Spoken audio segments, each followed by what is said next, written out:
Magandang araw, mga ka-truth teller.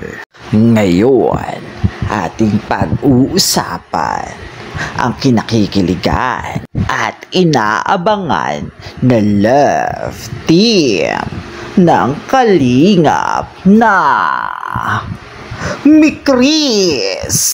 Ngayong idiniwang ang kanilang third monthsary ay talaga namang umulan ng mga biyaya kay Krista. Ganun na rin kay Mikoy. Napakarami talagang mga fans at mga viewers ang humahanga kay Krista dahil sa angking galing nito, talino at kagandahan. Napakahusay niyang kumanta, napakahusay niyang umarte, napakaraming aliw na aliw sa kanya, napakaraming dalang-dala sa kagalingan niyang magsalita. Isa na nga dito ang aking lola dahil naaalala daw niya ang love team na napakagusto niya, ang Guy and Pip, ang mga veteranong artista na si Tirso Cruz III at ang namayapang si Nora Honor. Marami ding kantahan, kulitan at kiligan moments na nangyayari din ngayon sa Mikris Love Team.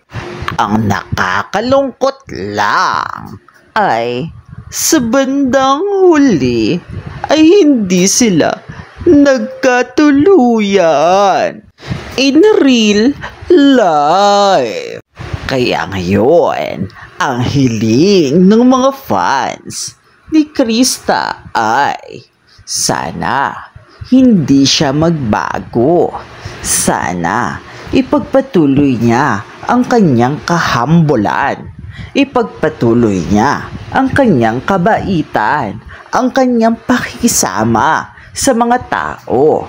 Hindi siya magbago, hindi siya magiging maarte, hindi siya magiging suplada katulad ng ibang angels kapag aking nakakasama sa personal.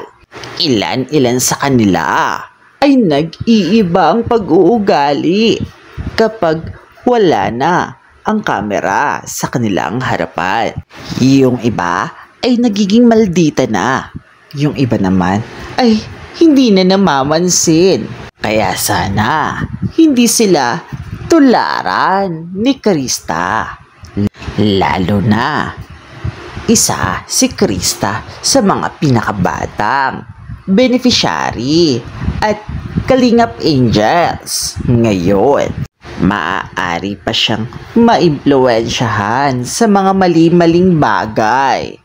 Ito namang si Mikoy, ang hiling ng mga tao ay hindi niya saktan ang puso ni Krista. Maging honest siya dito. Kung magkaroon man siya ng girlfriend na bubuntisin, ay aminin niya agad sa mga tao at viewers. Huwag niyang gayahin si Kalingap Dan. Makikita naman na puro good vibes lang ang dala ng dalawang ito. Nababatid ko na kapag pinagpatuloy nila ang ganyang pag-uugali at ganyang mga pag-aarte sa kanilang love team ay tatagal at mas lalong marami ang susuporta sa kanila. Dahil hindi katulad ng ibang love team ay hindi sila boring. At talagang makikita sa ekspresyon ng kanilang muka na nag-e-enjoy sila sa kanilang pag-a-acting. Deserve naman nila ang kanilang mga natatamong biyaya ngayon. Kaya naman, ingatan nila ang kanilang imahe sa harapan ng mga tao. Kaya naman, mga ka-truth teller, mag-comment na kayo at magsabi ng inyong opinyon at atin itong babasahin.